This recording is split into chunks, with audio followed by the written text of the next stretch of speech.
하나님께서 아브라함에게 약속하신 때가 가까이 왔을 때에 그 백성은 이집트에서 늘어나고 불어났습니다.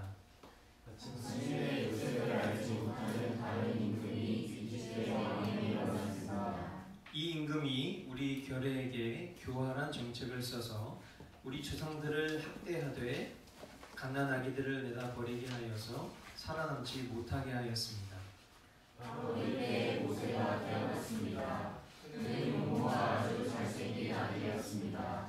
그의 부모는 그를 3달 동안 몰래 집에서 길렀습니다. 그 뒤에 어쩔 수 없어서 내다 버렸는데 바로의 딸이 데려다가 자기 아들로 삼아서 길렀습니다.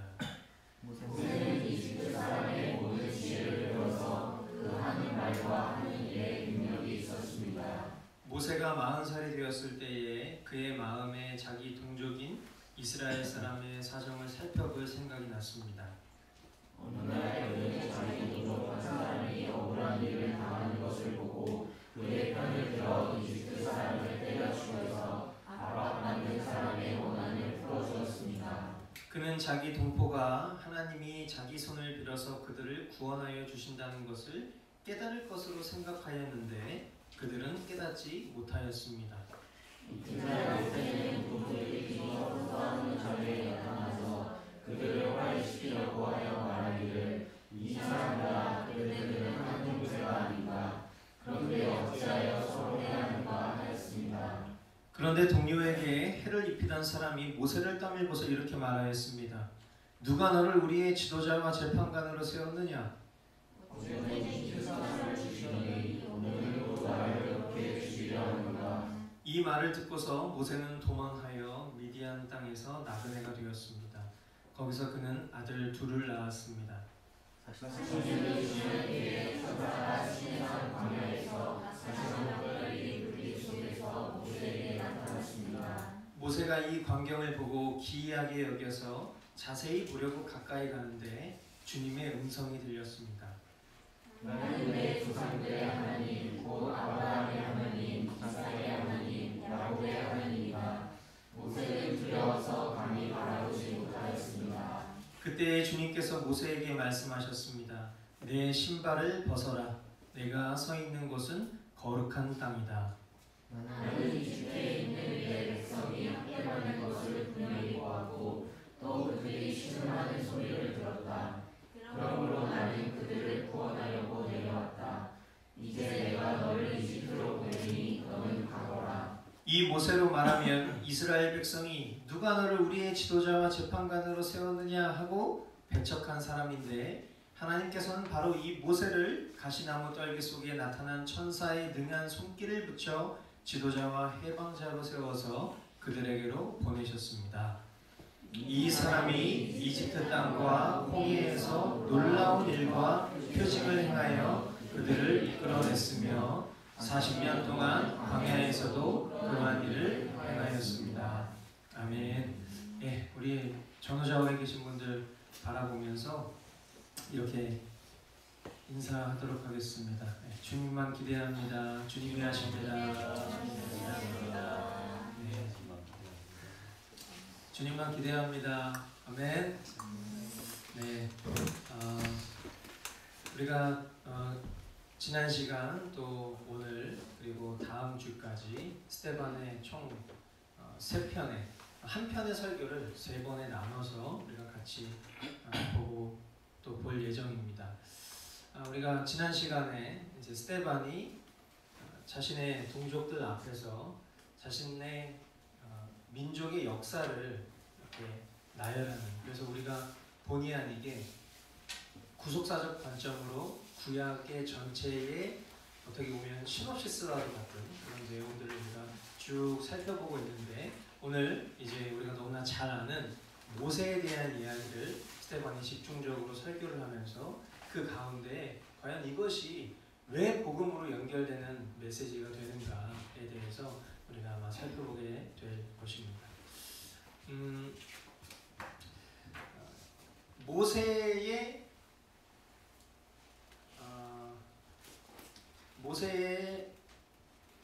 모세가 아니죠. 요셉의 아빠가 누구죠? 요셉의 아빠 야곱이잖아요, 그죠? 네, 이게 갑작스럽게 질문하면 당황하시죠? 네, 저도 모세 한참 모세 아빠가 아닌데 이렇게 한참 생각을 하다가 요셉의 아빠가 야곱이죠.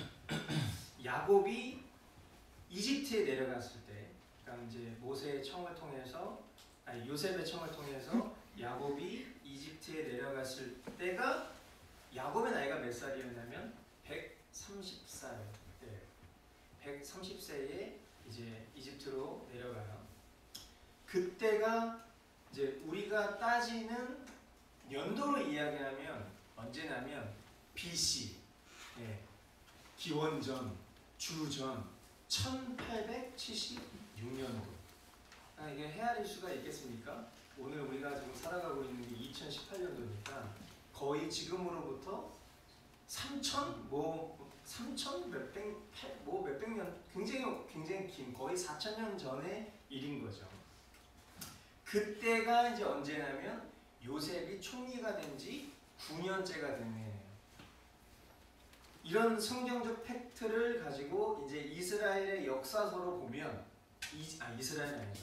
이집트의 역사서를 보면 이집트 역사에 그 요셉을 국무총리로 세웠던 내용이 나올까요, 안 나올까요? 나오죠, 당연히. 없었던 일이 아니라 팩트니까. 이집트 역사서, 지금 방금 전에 제가 얘기했었던 이 야곱이 이집트로 내려갔었던 때가 그 나이 130세 때인데, 그때가 대략 BC 1876년이다. 근데 그때를 거슬러서 이집트 역사랑 딱 맞물려 보면 이집트 역사 때에 요셉을 이집트의 국무총리로 세웠던 기록이 있는데, 그때 왕이 누구냐? 그때 왕이 이집트의 중왕조 시대인데, 제가 이름을 봐야 돼. 센 우스레트 3세. 우리가 보통 이집트의 왕 누구예요? 바로 왕 이렇게 얘기하잖아요. 파라오잖아, 파라오. 파라오를 바로 이렇게 우리가 한글로 이렇게 어감을 그렇게 해서 우리 성경에 이렇게 번역된 거지만 우리가 보편적으로 알고 있는 그 파라오 왕이라고. 근데 그 파라오 왕은 그냥 보편적으로 이집트의 왕을 통칭하는 명칭인 것이고, 실제 그 파라오 왕 요셉을 이집트의 국무총리로 세웠던 그 왕은 이집트의 중왕국 시대의 제12대 왕이었던 센 우스레트 3세라는 왕이라는 거예요. 제가 왜 이런 얘기를 하냐면, 구속사적 관점에서 봤을 때 지금 일어나고 있는 이 모든 일들이 그냥 허구가 아니라 실제 있었던 일들이고, 제가 이럴 줄 알았는데 다행이네요. 잠시만요.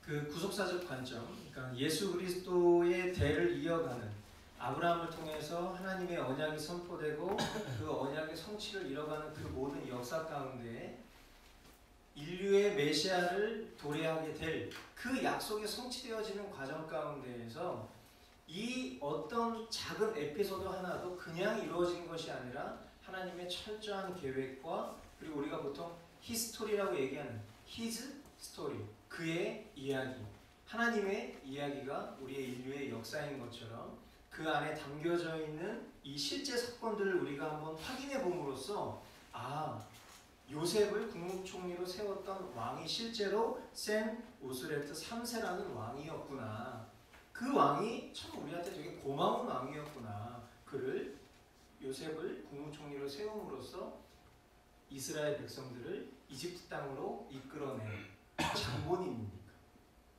그런데 그렇게 고마운 왕도 있지만 또 나쁜 왕도 있겠죠.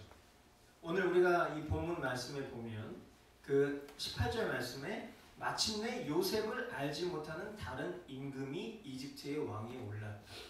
이 센 우스레트 3세라는 이 왕은 되게 고마운 왕이었는데, 그 왕이 이제 죽고 그 다음 왕이 세워지고, 이제 그 역사 가운데 이 요셉이라는 존재를 알지 못하는 왕이 등장하는데 그 왕이 나타났었던 시대가 그 이집트의 신왕국 시대예요. 아까 그 중왕국 시대, 그때가 BC 1876년이었는데 지금 이 요셉을 알지 못하는 임금이 세워진 것이 BC 1546년부터 1085년이에요. 그때로부터 지금 그때까지 약 300년 정도의 간격이 벌어진 상태에서 요셉이라는 존재가 이집트 역사에서 이제 잊혀지기 시작했다는 것을 확인시켜 주는 것이죠. 근데 이 요셉을 알지 못하는 다른 임금이 교활한 정책을 펼쳤어요. 그래서 그 300여 년 전에 어떻게 보면 이집트 민족에 있어서 은인인 그 요셉과 그리고 그 요셉의 민족들을 그 땅 가운데로 정말 극빈 대접하면서 모셔왔는데 이제 300여 년이 지나다 보니까 이제 어느덧 이 왕은 교활한 정책을 펴서 그들을 학대하기에 이르렀고 더 나아가서는 이제 갓난아기들, 그 민족으로부터 태어나는 이스라엘 민족으로부터 태어나는 모든 갓난아기들을 버려라, 죽여라 그렇게 지시하는 그런 아주 극악무도한 왕이었던 것이죠. 모세가 태어난 시기가 바로 이렇게 정말 그 민족의 기운이 내려앉고 핍박과 박해를 받고 있는 그런 민족적으로 어려운 시대에 모세가 태어나게 된 거예요.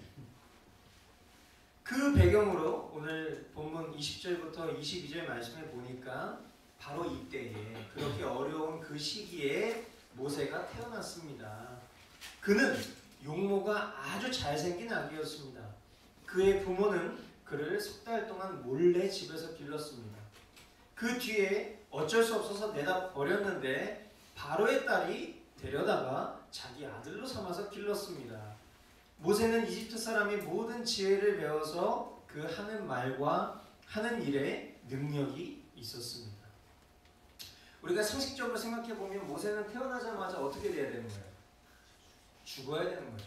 죽음 당할 수밖에 없었던 그런 처지였는데 역사를 주관하시는 하나님이 그냥 우연으로 운 좋게가 아니라 역사를 주관하시는 하나님께서 모세를 하나님의 명하신 언약을 성취하는 도구로 삼으시기를 원하셨기 때문에 그를 바로 왕, 그 파라오 왕, 그 핍박하던 그 이스라엘 민족을 핍박하던 그 파라오 왕의 딸의 양자로 키워지는 놀라운 역사로 인도하시는 거예요.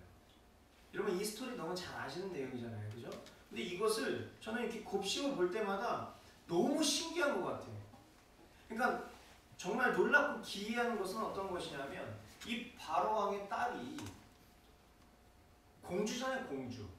그러니까 공주가 아기를 키우는 게 체면에 안 맞는 일이죠. 그러니까 아기는 너무 보니까 너무 괜찮아. 예? 태어난 그 용모가 되게 빼어났대잖아요. 그러니까 아기를 딱 봤는데 아기가 너무 막 잘생긴 거야. 그러니까 이 아기를 키우고 싶은 생각이 들었던 거예요. 근데 공주니까 내 손으로 막 똥기저귀 갈고 막 이럴 수가 없는 거잖아.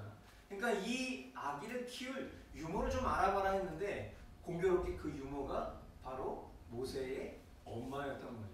그러니까 너무 신기한 일이에요.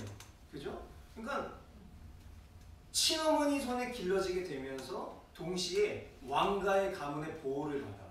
그리고 그 가운데 아주 놀라운 그 궁중교육이죠. 궁중교육을 받으면서 최고의 대접을 받으면서 왕자로 커나가는 역사를 누가 하셨다? 하나님이 하셨다. 왜? 왜? 그 왜를 이제 지금 스테반이 얘기하고 싶은 거예요. 그 이유는 하나님의 언약을 성취하기 위해서. 그 대로부터 예수 그리스도라는 그 하나님이 보내신 약속의 완성자를 이야기하고자 지금 이 누구나 다 아는 얘기, 지금 회중도 다 아는 얘기, 지금 이 스테반이 설교하고 있는 내용이 뭔가 신기하고 몰랐던 정보를 얘기하는 게 아니라 회중들도 다 알고 있는 얘기를 그래서 하고 있는 것이다. 너무 기이하고 신기하다 보니까 저와 여러분들도 이런 메시지를 들으면 아이 뭐 별거 아닌 것처럼 생각할 수 있지만 이거 엄청난 일들이잖아요. 날 때부터 용모가 뛰어나요.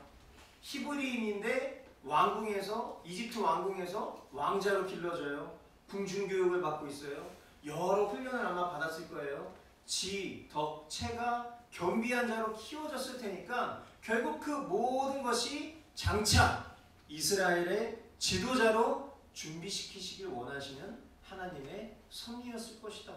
그렇게 생각을 해보건대 역사를 주관하시는 하나님을, 이렇게 놀랍게 역사를 주관하시는 하나님을 우리가 신뢰하지 못하고 나의 경험을 더 신뢰하고 생각을 더 신뢰하고 이런 게 얼마나 우둔한 것인가 하면 이런 말씀을 통해서도 우리가 깊이 돌아보게 되는 것이죠. 23절로 25절, 모세가 40살이 되었을 때에 그의 마음에 자기 동족인 이스라엘 사람의 사정을 살펴볼 생각이 났습니다. 어느 날 그는 자기 동족 한 사람이 억울한 일을 당하는 것을 보고 그의 편을 들어 이집트 사람을 때려 죽여서 압박받는 사람의 원한을 풀어주었습니다. 그는 자기 동포가 하나님이 자기 손을 빌어서 그들을 구원하여 주신다는 것을 깨달을 것으로 생각하였는데 그들은 깨닫지 못하였습니다. 자, 모세가 40세가 되었을 때야 비로소 그 마음 가운데 하나님이 나를 우리 민족의 지도자로 부르셨겠구나라는 그런 생각을 그때서야 하게 된 것 같아요. 그래서 내가 이제 나의 동족을 살펴야겠다라고 마음을 먹고 있었는데 때마침 자신의 동족이 억울한 일을 당하는 모습을 보게 된 것이죠. 이때 내가 나서서 이 사람들의 그 억울함을 해결해주고 나면 이 사람들이 나를 민족의 지도자로 세워주겠지라고 모세가 생각을 했던 거예요. 근데 이제 이게 너무 과했던 거죠. 그가 가지고 있었던 그 모든 부와 명예와 자신의 어떤 그런 명성과 이런 것들을 너무 지나치게 과신한 나머지 그냥 적당히 도와주면 되는데 이집트 사람과 이스라엘 사람들이 서로 다투고 있는 것을 보고 이집트 사람을 때려 죽여버렸어요. 그러니까 너무 이게 자신의 어떤 의와 혈이 강했던 것이죠. 그것이 그의 만족처럼 혹은 그의 의로움으로 다가왔을지 모르지만 그것은 그의 생각일 뿐이었어요. 그 뒤에 반응을 보니까 그의 의로움은 오히려 사람들에게 인정받지 못하는 결과를 가져오고 심지어 범죄자가 되어서 하나님이 행하시는 역사라고 보기에는 너무 거리가 먼 결과가 생겨버린 게 된 것이죠. 그런데 어쨌든 그 사람은 왕족이었어요. 왕자였던 것이죠. 그리고 어떻게 할 수가 없는 상황인 거예요. 아무렇지도 않게 다시 자신의 왕궁으로 돌아갔을 거예요. 속으로는 아마 내가 이 일을 통해서 우리 그 사람들이 나를 이제 조금 영웅으로 생각해 주겠지 이렇게 생각을 하고 있었을 거예요. 근데 26절에 보니까 이튿날 모세는 동족들끼리 서로 싸우는 자리에 나타나서 그들을 화해시키려고 하여 말하기를 이 사람들아 그대들은 한 형제가 아닌가? 그런데 어찌하여 서로 해하는가 하였습니다. 그런데 동료에게 해를 입히던 사람이 모세를 떠밀고서 이렇게 말하였습니다.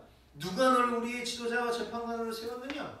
어제는 이집트 사람을 죽이더니 오늘은 또 나를 그렇게 죽이려 하는가? 이 말을 듣고서 모세는 도망하여 미디안 땅에서 나그네가 되었습니다. 거기서 그는 아들 둘을 낳았습니다. 그죠?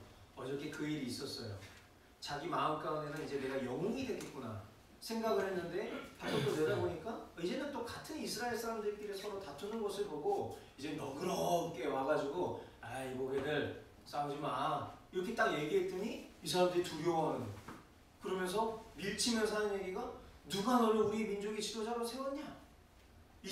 어제는 그 이집트 사람 죽이더니 이제는 그 죽인 것처럼 날 또 죽이려고? 그러면서 막 이 사람들이 이 모세를 대적하는 이 모습을 보면서 모세는 너무 괴로운 나머지 도망하여 미디안 땅에 나그네가 되었다. 거기서 그는 아들 둘을 낳았다. 뭔가 되게 씁쓸한 전개로 점점점 같은 그런 느낌으로 스데반이 이 모세의 이때의 상황을 서술하고 있어요. 이집트의 왕자였던 그런 그가 이스라엘의 지도자로 등극할 것 같던 고상한 그의 사명은 그의 생각과 기대와는 달리 하루아침에 나그네 신세가 되고 그렇게 그의 인생은 도망자에서 평범한 두 아들의 아빠로 끝나는 것처럼 보였던 거죠. 그리고 나서 40년이라는 세월이 지납니다. 모세가 40세 때 이 일이 있었고 40년이라는 세월이 흘러서 80세가 되었어요. 누가 모세를 통해서 하나님이 이스라엘 민족들을 구원할 것이라고 예측이나 했겠습니까? 도대체 하나님의 약속은 유효하긴 한 거야? 도대체 하나님이 말씀하신 것들은 왜 이렇게 우리의 생각과는 다르지? 이런 인식을 아마 이스라엘 민족들이 갖고 있었을지 모르겠어요. 아무 능력도 이제 행할 수 없을 것 같은 노년의 모세에게 하나님이 찾아오십니다. 그것도 굉장히 기이한 방법으로 가시나무 떨기에 불꽃이 맺히는 것을 보면서 그것이 기이해서 자세히 다가가서 보려 하는 그 모세에게 하나님께서 음성으로 나타나신 거예요. 32절로 34절 나는 내 조상들의 하나님 곧 아브라함의 하나님 이삭의 하나님 야곱의 하나님이다. 모세는 두려워서 감히 바라오지 못하였습니다. 그때에 주님께서 모세에게 말씀하셨습니다. 내 신발을 벗어라. 네가 서 있는 곳은 거룩한 땅이다. 나는 이집트에 있는 내 백성이 학대받는 것을 분명히 보았고 또 그들이 신음하는 소리를 들었다. 그러므로 나는 그들을 구원하려고 내려왔다. 이제 내가 너를 이집트로 보내니 너는 가거라. 아멘. 하나님이 부르신 것이죠. 그것은 모세가 전혀 예상하지 못했었던 때에 예상하지 못했었던 방식으로 임한 부르심이었어요. 40년이라는 시간 동안 모세는 아마 무슨 생각을 했을까? 제가 이 내용을 저도 너무나 잘 알고 있는 내용이고 또 스데반을 통해서 다시 한번 이 역사를 한번 스크린하면서 훑어봤을 때 저도 저의 생각을 되게 많이 하게 돼요. 저는 제가 되게 뭔가 잘할 수 있다라고 생각했을 때 하나님 저를 쓰시지 않았거든요.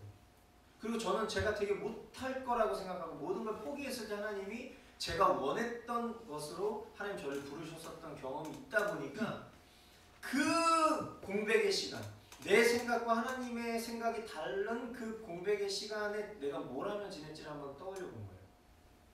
근데 저는 행복하진 않았던 것 같아요. 되게 절망스러웠고 그리고 그 시간이 굉장히 비참했고 되게 치욕적이라는 생각을 했어요. 물론 그거는 저에게 있어서 물리적인 시간은 한 2년 정도밖에 되지 않거든요. 근데 그때 저는 되게 절망적이라고 생각을 했어요. 제 자신이. 근데 하물며 지금 모세는 민족의 지도자로 뭔가 내가 등극할 수 있다라고 생각했었던 40세 남자가 한 40이 되면 그런 생각 진짜 들어요. 저도 내일 이제 40이기 때문에 이제 그런 마음이 들거든요. 아 이제 40세가 되면 뭔가 할 수 있을 것 같아. 이제서야 뭔가 좀 보이는 것 같아. 이런 마음이 들거든요. 그리고 사람들은 20대 때 뭔가 피지컬이 더 좋을 것 같다고 생각하는데 그렇지 않아요. 남자들은 한 30대 후반, 40대 초반에 더 자기가 낼 수 있는 힘들을 더 많이 내는 경우들이 있어요. 근데 제가 지금 그런 마음이 들어요. 그러니까 모세도 아마 그렇게 궁중교육을 받고 지덕체가 겸비된 채 이제 40세 정도가 되니까 아 내가 이제 우리 민족에 뭔가 할 수 있겠지 분명히 이런 생각을 했을 거란 말이에요. 이게 점점 그래프가 막 이렇게 올라갔을 거란 말이에요. 마음에 에너지가. 근데 그때 뚝 떨어진 거예요. 그리고 도망자 신세가 돼서 그냥 아들 둘의 아비 같은 나그네 신세로 전락한 이런 비참한 시간을 40년을 보낸 거예요. 40년을 80세가 됐어요. 내가 무슨 민족의 지도자 이제 이런 생각은 아예 물 건너가지 아주 오래일 것이고 아마도 우리가 모세를 보건대 모세가 아마 이때는 하나님이 훈련시키고 계신다. 근데 자신은 어떤 민족의 지도자로 훈련시키고 계신다는 생각이라기보다는 그냥 내가 하나님의 백성으로서 하나님께서 나를 포기하지 않고 버리지 아니하시고 하나님께서 나를 인도해 주실 거야 라는 그냥 그런 긍휼한 마음 정도는 아마 가지고 있었을 것이 아니었을까 생각이 돼요. 근데 그런 그가 80세가 되어서 하나님이 그를 부르시는 거예요. 내가 너를 민족의 지도자로 삼겠다. 모세는 80세 때 부르심을 받았지만 그날은 하나님 편에서 봤을 때에는 하나님이 기뻐하시는 때였던 거죠. 하나님이 모세를 세우시기 원하셨던 기뻐하셨던 때는 모세가 80세 때였던 거예요. 하나님의 날, 하나님의 때. 이스라엘 민족이 거절했던 모세를 하나님께서 이스라엘의 인도자와 구원자로 부르신 그의 나이 80세 때였던 것이죠. 모세라는 이름이 뭐예요? 모세.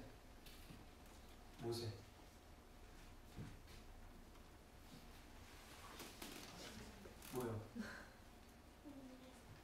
그렇죠. 건져내다는 뜻이에요. 그 이름이. 예수. 뭐예요? 예수.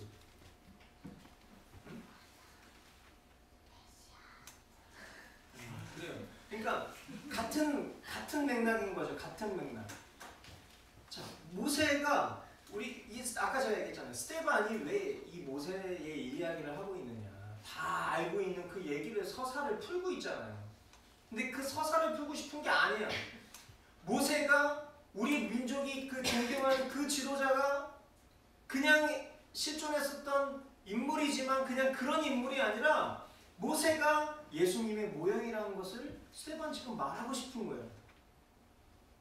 36절 이 사람이 이집트 땅과 홍해에서 놀라운 일과 표징을 행하여 그들을 이끌어냈으며 40년 동안 광야에서도 그러한 일을 행하였습니다.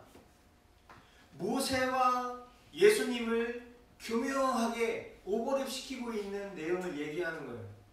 예수님 어디서 태어나셨죠? 마부간에서 태어나셨어요. 모세도 나일 강가 어딘가 수풀에 버려진 존재. 왕의 자녀의 신분이에요. 민족을 구원할 사명을 가지고 자랐어요. 그런데 자신의 민족에게 버림을 받는 하나님의 때를 기다렸다는 거예요. 참 비슷한 것이죠. 그러니까 역사적 시간으로 보면 예수님이 모세를 닮은 것 같으나 하나님 나라의 시간으로 보면 모세가 예수님을 닮은 것이죠. 그런 모습들을 민족 가운데 하나님께서 퍼즐로 막 보여주시고 심겨주신 거예요. 그리고 그 완성, 퍼즐 완성 조각, 왜 강타 그거 있잖아. 퍼즐 조각 이렇게 딱 강타 얼굴 나오는 거. 그런 거 모르시나? 네, 세대가 달라서 그렇군요. 옛날에 그 강타를 너무 좋아하는 사람이 강타 사진을 막 해가지고 4,000개 퍼즐 해가지고 강타 얼굴 이렇게 있어요. 알아요? 네, 재호 형제는 알고 있는데 은혜는 한참 있다가 어디선가 본 것 같아요. 우리 세대는 다 아는 거. 그런 퍼즐 조각들을 이 이스라엘 역사에 다 심겨놓고 그거를 이제 딱 해가지고 보니까 이게 예수님이거든. 근데 이 민족이 못 알아봤던 거야.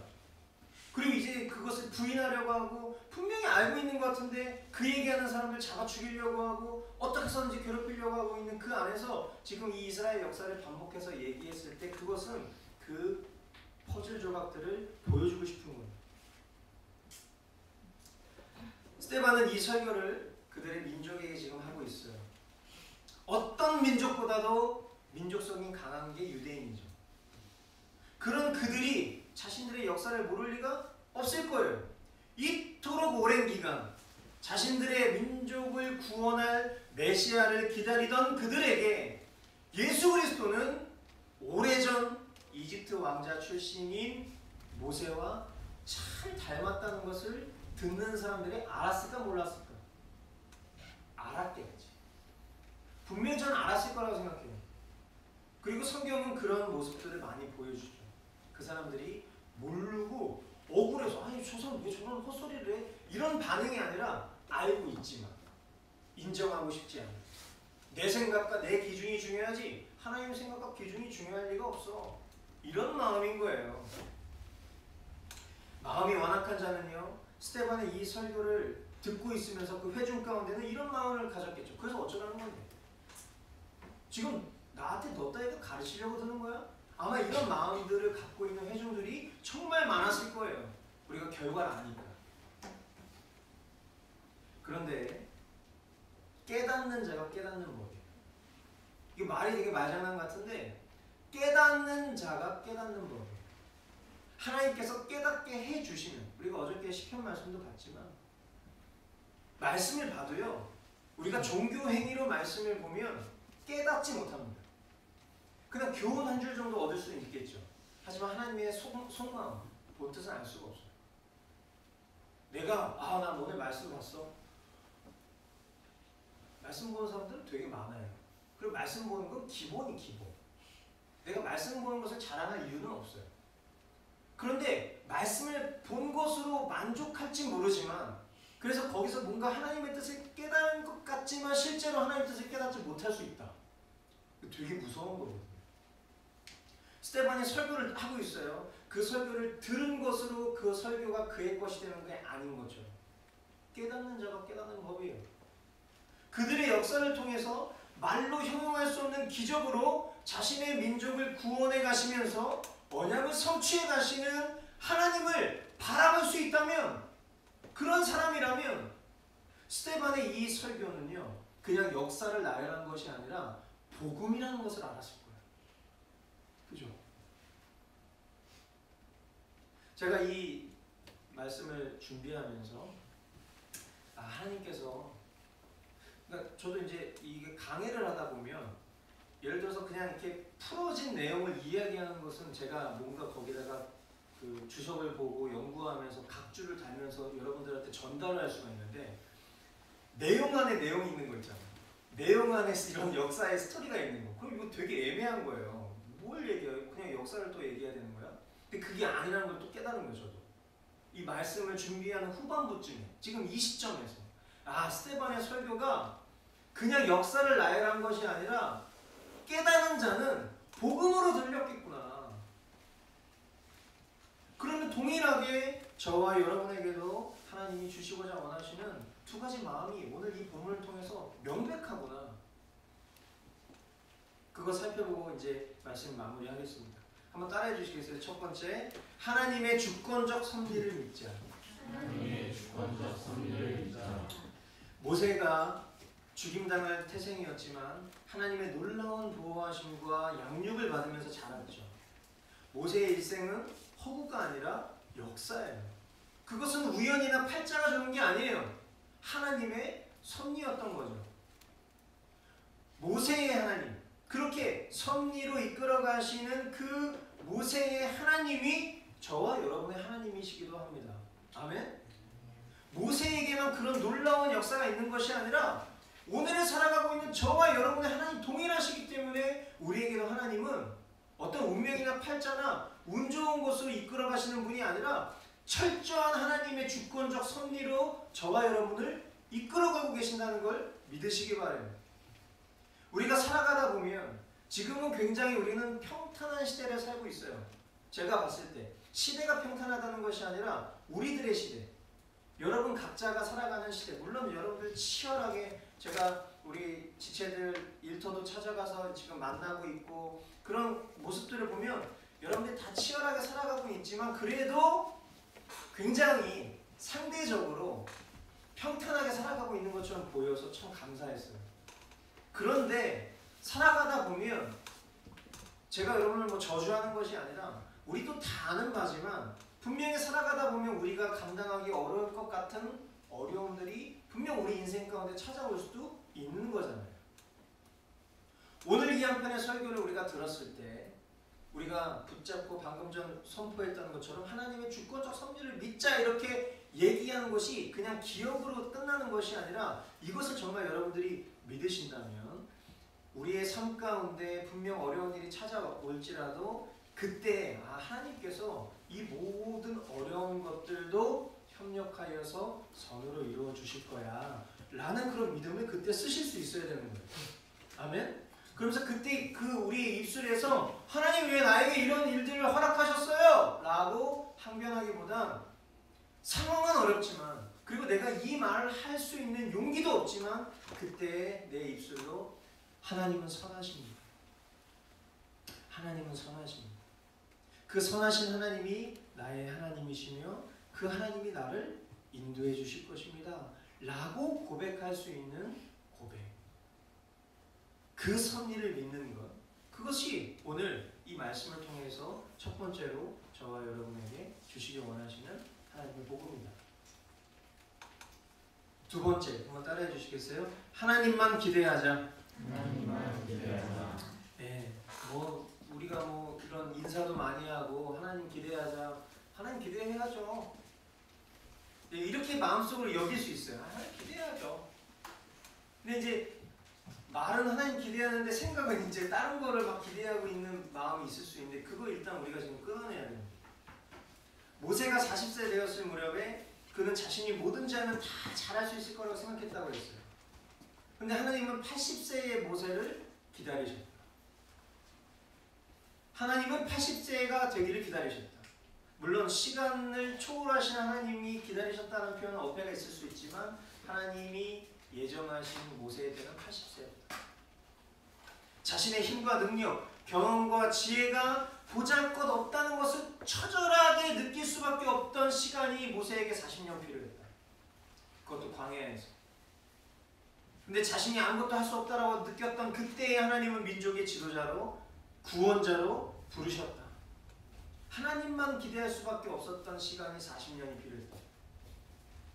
오늘 살아가는 저와 여러분은 마찬가지. 하나님의 역사를 저와 여러분을 통해서 하나님이 이루어가고 계십니다. 아멘. 아멘. 왜? 꼭 뭔가 앞에 서서 누군가에게 총망받고 누군가에게 추앙받고 내가 뭔가 한 줄 획을 확 글 수 있는 존재가 하나님의 쓰임을 받는 게 아니에요.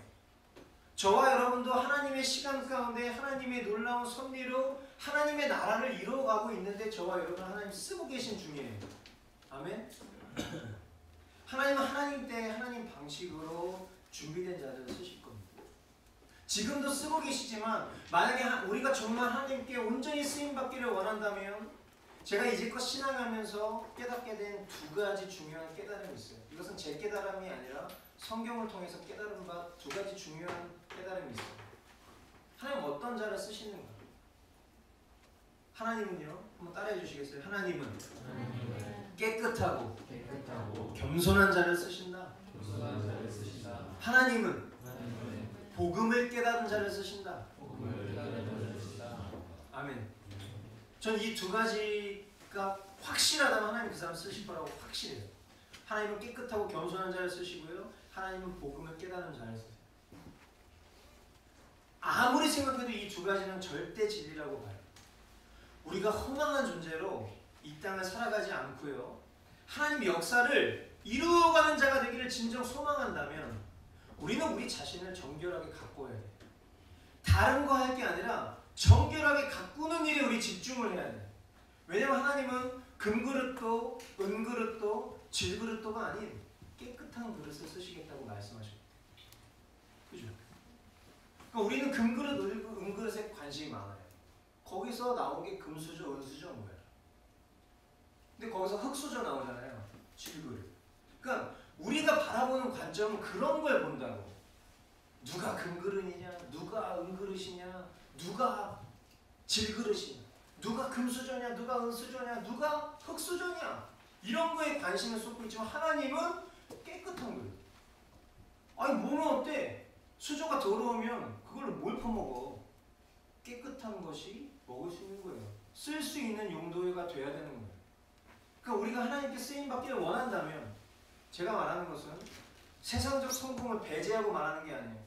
세상적으로 하나님이 성공을 시키셔서 그로 하여금 뭔가 하나님의 일을 시키시길 원하신다면 세상적 성공에 심취하는 것이 아니라 그 세상적 성공은 그가 원해서 되는 것이 아니에요.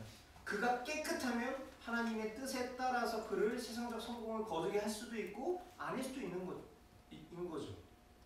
그러니까 우리는 금그릇 은그릇 관심 두면 안 돼. 우리는 내가 어떻게 하면 하나님 앞에 정결한 존재가 될 수 있을지를 고민해야 되는 게 필요한 거예요. 아멘. 우리 주님이 우리 안에 계세요. 우리 안에 계시는 우리 심령 가운데. 근데 우리가 이 심령을 채우는 것이 온갖 정욕과 세상 자랑으로 더럽혀지면 이러면 하나님 우리를 쓰시기 어렵다는 거예요. 말 그대로 거룩한 존재가 돼야지. 구별된 존재. 뭔가 달라야 되는 거예요. 주님의 은혜를 구할 때 그런 겸손하게 깨끗한 존재로 하나님 앞에 주님의 은혜를 구할 때 그런 우리를 사용해 주실 것이다. 뿐만 아니라 하나님 나라의 핵심 가치가 뭐예요? 복음이에요. 복음. 근데 이 복음을 깨닫지 못한 자는 오히려 걸림돌만 되죠. 그죠? 여러분 다 직장 다니시는데 직장 다니시는 분들이 많은데 만약에 내가 오너야 오너. 근데 내 밑에 부하 직원이 있어. 근데 내가 기업을 운영하는 방식은 이래. 근데 자꾸만 딴소리하고 자꾸만 딴 길로 가. 그럼 이 사람 쓸 수 있어 없어? 못 쓰지 당연히. 그죠? 상식적으로 생각해봐요. 근데 하나님 나라의 핵심 가치가 복음이야. 근데 내가 복음을 몰라. 하나님이 그 사람을 어떻게 쓰냐? 오히려 걸림돌만 할 뿐이야. 우리는 우리 삶의 모든 영역이 복음으로 변론할 수 있음을 깨달아야 해요. 아멘? 그래서 복음은 그냥 복음이 아니라 총체적 복음인 거예요. 토탈리 복음인 거야. 우리 삶의 모든 결론이 복음으로 날 수 있다 없다. 이런 쓰임밖에 없다니까. 비확실하잖아요 지금.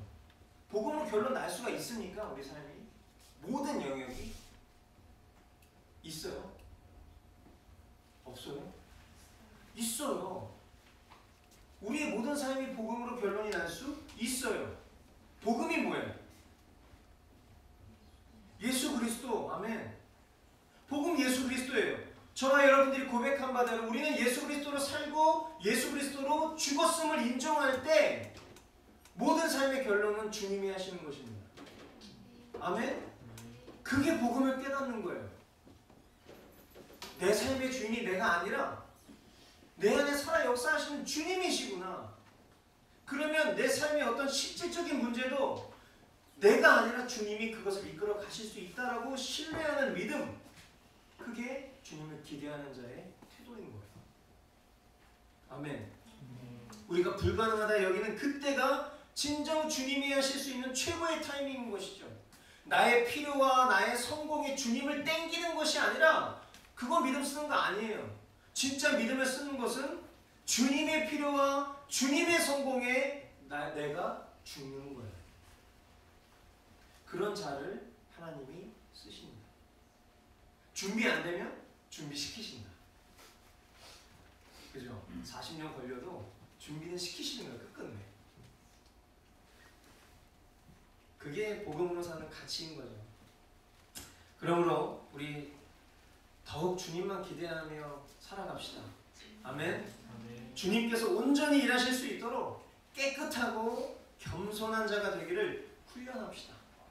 그리고 십자가 복음 앞에 늘 나의 생각과 가치를 내려놓고 우리가 매일매일의 믿음으로 복음 앞에 섰을 때 하나님은 하나님 나라의 역사에 저와 여러분들을 사용하셔서 복음을 영화롭게 하시고 그리고 주님의 나라 임할, 그리고 오늘 고백했던 것처럼 다시 임할 그 주님의 나라를 고대하는 자로 우리 모두를 이끌어가 주실 줄 믿습니다.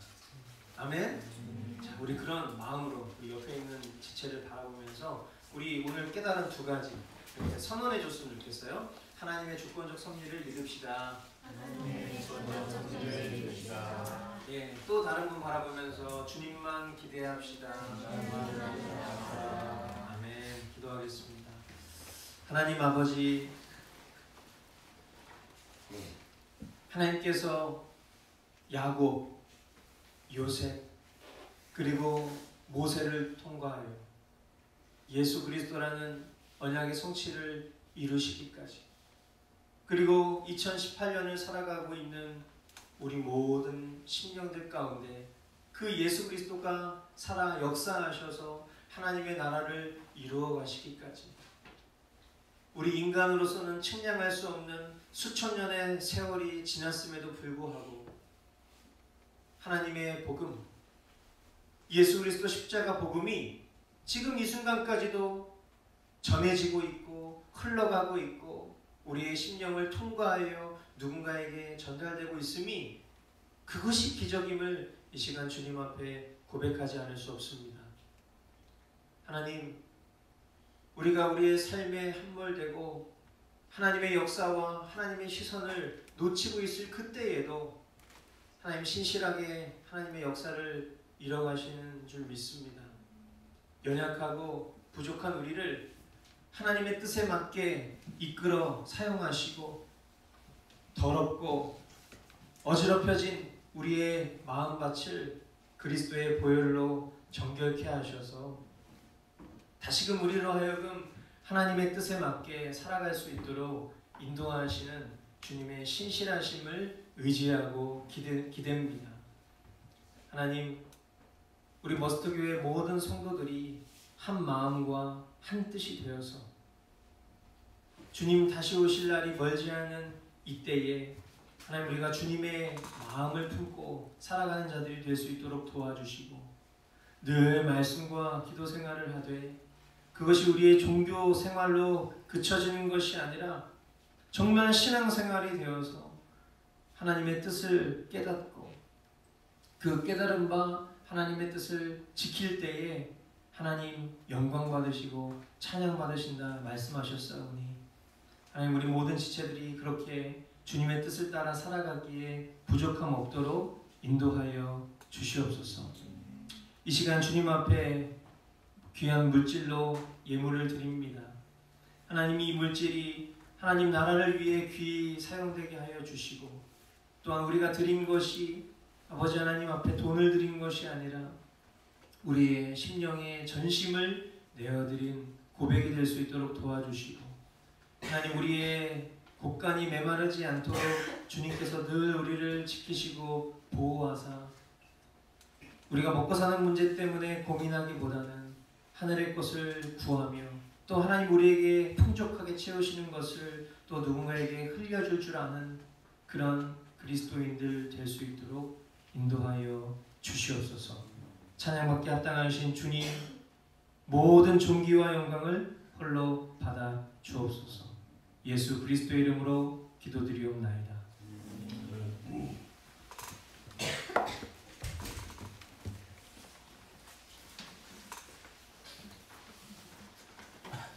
네, 호산나 찬송하리로다 우리 함께 찬양할 텐데요.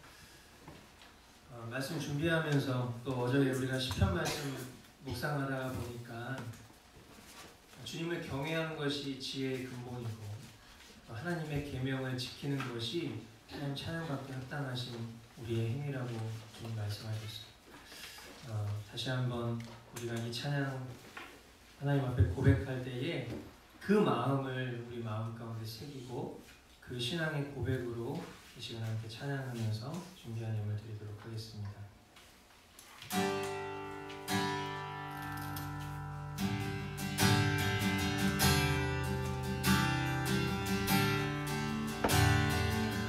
우리가 모인 이유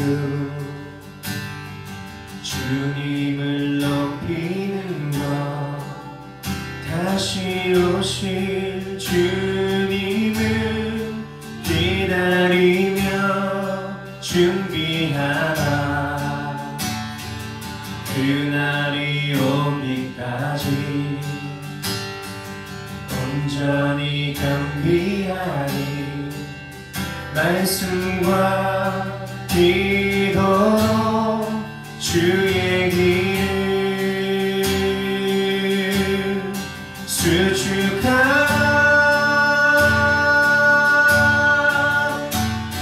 호산나 찬송하리로다. 주님의 이름으로 쉬는 이여 찬송하리로다. 다윗의 나라여 가장 높은 곳에서 호산나.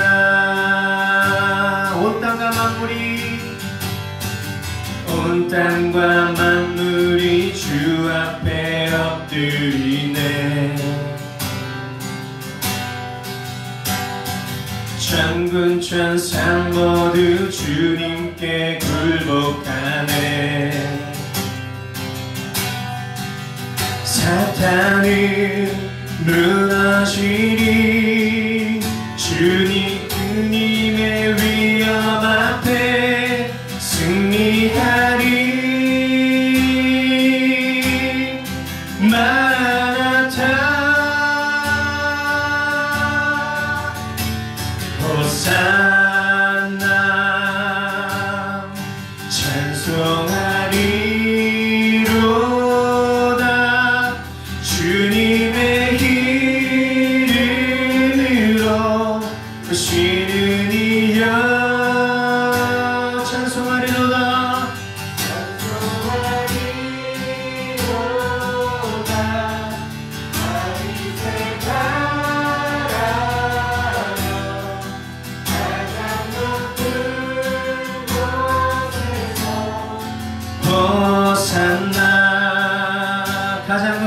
곳에서 가장 높은 곳에서 호산나 찬양받게 합당하신 주님 가장 높은 곳에서 호산나 우리 주님께 영광의 박수로 나아갑시다.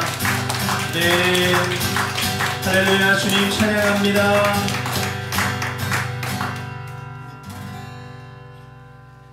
네, 이제는 우리를 죄악 가운데에서 구원하신 아들 예수 그리스도의 은혜와 그 아들 우리에게 허락하시기까지 인간의 수천 년 시간을 걸쳐 하나님의 신실한 뜻을 이루어 가신 성부 하나님의 지극하신 사랑과 지금 이 순간에도 우리의 마음 가운데 거하셔서 우리로 하여금 하나님 나라 바라보게 하시는 성령님의 위로, 교통, 충만케 하시는 은혜가 오늘 스데반의 복음설교 한 편을 다시금 듣고 하나님만 기대하며 하나님의 주권적 섭리를 신뢰하며 나아가기를 소망하는 고개 숙인 성도들 머리머리 위에 저기 태국 땅 지금 이 순간에도 복음을 전하고 있을 양진규 선교사님과 그리고 우리가 알지 못하는 전 세계에 흩어진 수많은 선교사역 위에 이제로부터 영원까지 함께 있을지어다.